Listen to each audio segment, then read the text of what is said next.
Hey guys, I'm trying to figure out how to do this next thing, and it doesn't really give me much of a countdown once I start.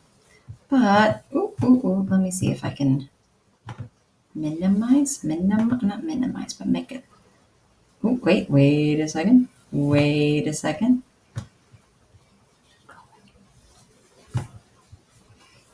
Okay, there we go. That's a little bit better. Okay, so today's lesson is about automatic versus discretionary fiscal policy. My hair looks good. Maybe with no makeup. It's nice. Automatic versus discretionary fiscal policy. That's what we're talking about today. So, automatic okay, first of all, let's talk about discretionary. The word discretionary means like when you do things based on your discretion, you're doing it at your own free will, your own choice. And so remember, who does fiscal policy is the government, right? So like think about who changes taxes and who changes government spending. It's the government. It's Congress. So sometimes they do it on purpose, like we are going to cut taxes, or we are going to cut spending, or we are going to raise taxes or raise spending, whatever. If they are choosing to do it, it's discretionary because it's like an active choice that they are making.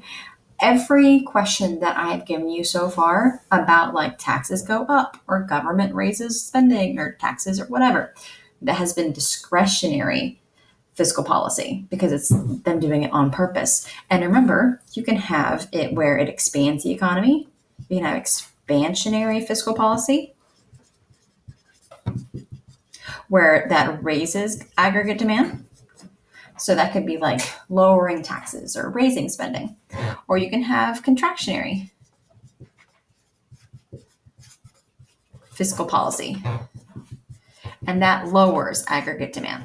So that would be like raising taxes or cutting government spending. Well, that's done on purpose. So we already know discretionary fiscal policy. We actually know discretionary expansionary fiscal policy. If I say like the government raises spending to get us out of a recession, it's expansionary because they're raising spending and they're doing it on purpose. So it's discretionary. So technically that's discretionary expansionary fiscal policy. Or you could say that they raise taxes on purpose. So they are raising taxes, so that would lower aggregate demand because we have less money to spend. So that's contractionary, but they're doing it on purpose. So it's discretionary, contractionary fiscal policy. So what's this automatic thing? Automatic. Automatic means, I didn't erase this from last time. Here we go. Must be prepared for school. So automatic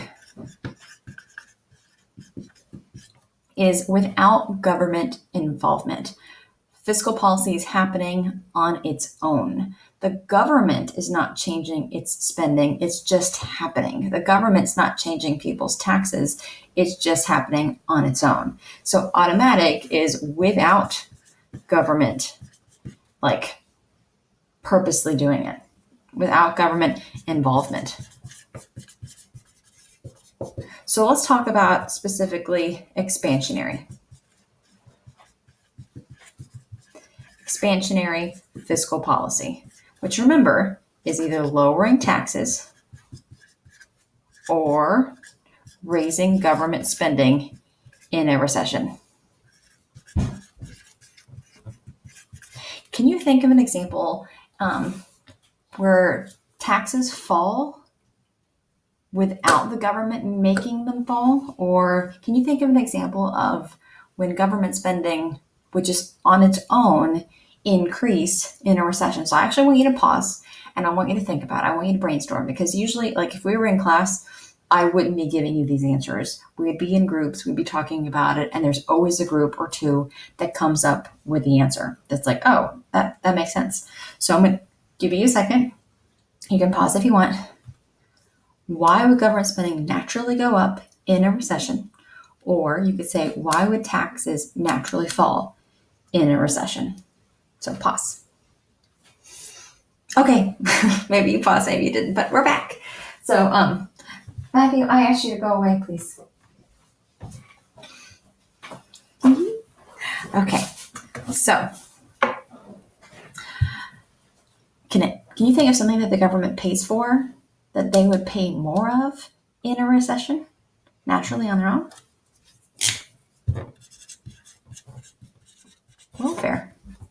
Welfare, and other transfer payments like welfare, like Social Security. More people qualify for welfare when the economy's bad. So the government's not forcing people onto welfare. More people naturally are on welfare in a recession. And so government spending is naturally going to go up because people are going to be more on welfare, and that's more government spending. So bam, there you go. There's your expansionary fiscal policy naturally, that the government didn't force it, it just happened. Well, what about taxes? Why would the government collect less taxes in a period of a recession? People make less money in a recession, or they lose their job. You know who doesn't have to pay for taxes? People that don't have a job, that don't have income. And so when people make less money, they fall. Remember, we have a progressive tax structure. The more money you make, the more you get taxed. The less money you make, the less you get taxed. Well, this right here, because of our progressive tax structure, we have automatic fiscal policy because people will naturally fall into a lower tax bracket when they tax bracket out.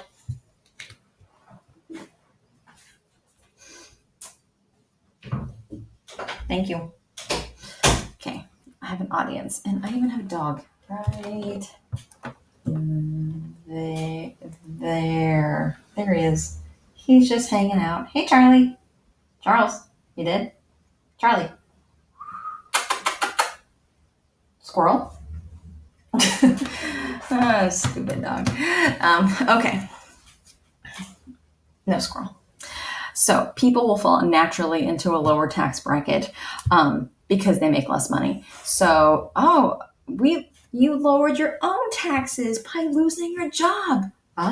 See, that's lower tax brackets. That's expansionary fiscal policy, all on your own. So even if the government didn't purposely step in during a recession, our tax structure and the fact that we have welfare allows that to happen anyway. Government spending's naturally going to go up in a recession. Taxes naturally fall in a recession because of our tax structure and because of welfare, because of transfer payments. And you'll never guess what? It works the exact opposite in a period of inflation. Hello. I could use some help. Okay, I gotta pause. There's groceries to be delivered. And we're back. So, automatic is without government intervention. And in a period of inflation, those tools that I was just talking about, the tax structures that we have and welfare spending, it works just the opposite. In a period of inflation, typically people are making more money because there's inflation. Even your wages are going up. And so people move into higher tax brackets. And there's less people on welfare.